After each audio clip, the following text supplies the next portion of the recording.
السلام عليكم ورحمة الله وبركاته. الحمد لله رب العالمين والصلاة والسلام على رسوله الأمين ومن تبعهم بإحسان إلى يوم الدين. أما بعد، عن أبي سعيد الخدري رضي الله تعالى عنه أن النبي صلى الله عليه وسلم قال: إياكم والجلوس بالطرقات. فقالوا: يا رسول الله، ما لنا من مجالسنا بد نتحدث فيها. فقال: إذ أبيتم إلا المجلس فأعطوا الطريق حقه. قالوا: وما حق الطريق يا رسول الله؟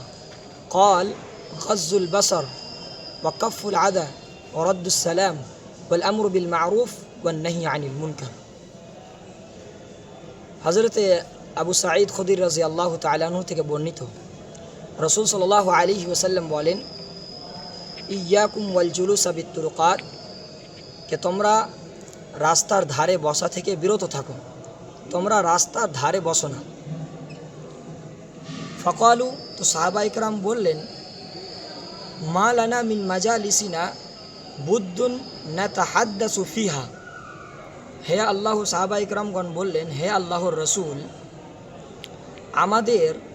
আমাদের তো কিছু সভা ও সম্মিলন থাকে যেখানে আমরা কিছু কথা বলি, আর সেটা আমাদের জন্য দরকার। তখন রাসূল সাল্লাল্লাহু আলাইহি ওয়াসাল্লাম বললেন, ইদ আবাইতুম ইল্লাল মাজলিস ফাআতুত তরিকা হাক্কা। যদি তোমরা রাস্তাতে বসতেই চাও, তাহলে তোমাদের জন্য রাস্তার কিছু হক রয়েছে, সেই হকগুলো তোমাদেরকে পালন করতে হবে, সেই হকগুলো তোমাদেরকে মানতে হবে। তখন সাহাবায়ে কেরাম জিজ্ঞাসা করলেন, ওয়ামা হাক্কুত তারিক ইয়া রাসূলুল্লাহ, রাস্তাতে বসার হক কি হে আল্লাহর রাসূল সাল্লাল্লাহু আলাইহি ওয়াসাল্লাম?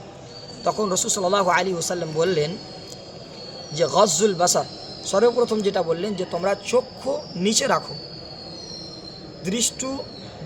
দৃষ্টি সংযত করা।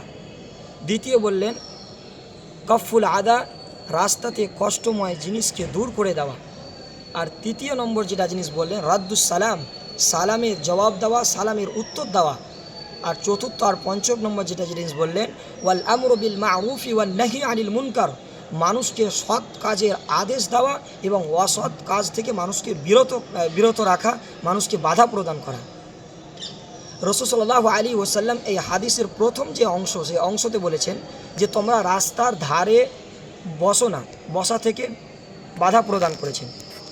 তার উদ্দেশ্য হচ্ছে যে রাস্তা হচ্ছে মানুষের চলাফেরার একটা স্থান, সেখানে মানুষ যদি বসে থাকে আর সেখানে বিভিন্ন ধরনের যদি কথাবার্তা করে, অশ্লীল কথাবার্তা বা অন্যান্য নানা ধরনের কথাবার্তা যদি করে, তাহলে যারা রাস্তা দিয়ে পেরোবে তাদের জন্য সেই জিনিসটা কষ্ট হতে পারে বা সেই জিনিসটাতে তারা কষ্ট পেতে পারে।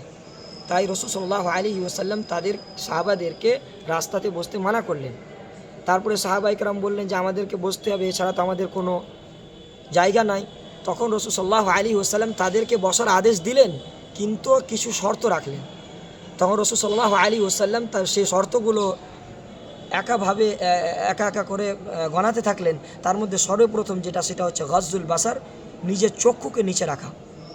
সময় ক্ষেত্রে দেখতে পাওয়া যায় অনেক মানুষ রাস্তার সাইডে বসে বেগানা নারীরা যখন পেরায় বা অন্যান্য আরও কেউ যখন পেরায়, সেখানে করে তাকিয়ে দেখতে থাকে আর অশ্লীল কথা বলতে থাকে। এটা আমাদের জন্য সঠিক নয়। তাই রাসূল সাল্লাল্লাহু আলাইহি ওয়াসাল্লাম আমাদেরকে বাধা প্রদান করেছেন।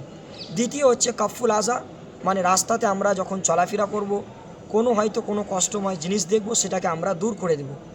যেই রকম মেনে নেন, ফর এক্সাম্পল, আমরা রাস্তা দিয়ে যাচ্ছি, হয়তো কোনো কাঁটা বা কোনো পাথর পড়ে আছে, সেই পাথর বা সেই কাঁটাকে দূর করে দেওয়া, এটাই হচ্ছে কাফুল আজা। কিন্তু যদি দেখা যায় তাহলে অনেক মানুষ রাস্তাতে বিভিন্ন ধরনের কাজ করে মানুষের যারা চলাচল করে রাস্তাতে তাদেরকে কষ্ট দেয়।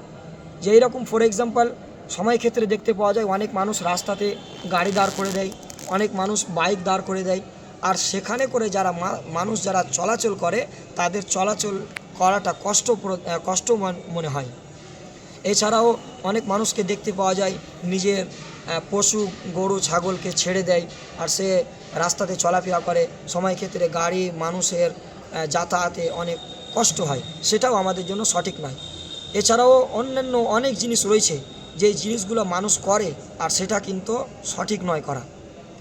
আর তৃতীয় নম্বর যেটা পয়েন্ট সেটা হচ্ছে রাদ্দুস সালাম, আমাদেরকে সালামের উত্তর দিতে হবে। এখন যখন আমরা রাস্তার ধারে বসে থাকব তখন আমরা রাস্তা যারা পেরোবে তাদেরকে সালাম দিব এবং সালামের উত্তর দিব আমরা। চতুর্থ যেটা পয়েন্ট সেটা হচ্ছে কি, যে চতুর্থ পয়েন্ট যেটা হচ্ছে সেটা হচ্ছে কি ওয়াল আমরু বিল মারুফ, এবং আমরা মানুষকে সৎ কাজের আদেশ দিব, অসৎ কাজ থেকে বিরত রাখবো।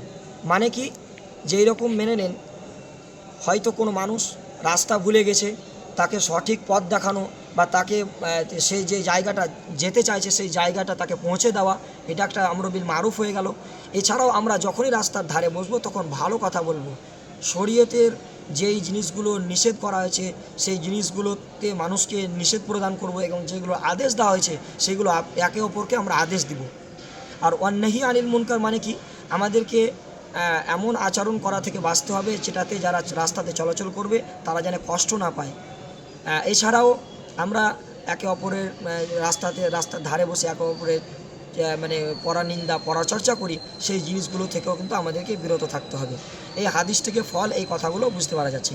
এছাড়াও ইমাম নবী রাহিমাহুল্লাহ তিনি এই হাদিসের ব্যাখ্যা করতে গিয়ে বলেন যে এই হাদিসটা হচ্ছে যে এই হাদিসটা থেকে বুঝতে পারা যায় যে রাস্তার ধারে কোনো ব্যক্তি যদি বসতে চায় তাহলে তার এই রাস্তাতে বসাটা মূলত একটা মাকরুহ জিনিস, একটা অপছন্দময় জিনিস, তাই আমাদেরকে রাস্তার ধারে বসতে হবে না। আর যদি কেউ বসতে চায় তাহলে উল্লেখিত যেই শর্তগুলো বর্ণনা করা হয়েছে সেই শর্তগুলো যদি সে যদি মেনে চলে, পালন করে, তাহলে তার জন্য সেই রাস্তাতে বসাটা বৈধ। শেষে আল্লাহ রব্বুল আলমিনের কাছে দোয়া করি, আল্লাহ রব্বুল আলমিন জানে আমরা সকলে জানি কথাগুলোর প্রতি আমল করি। আমিন।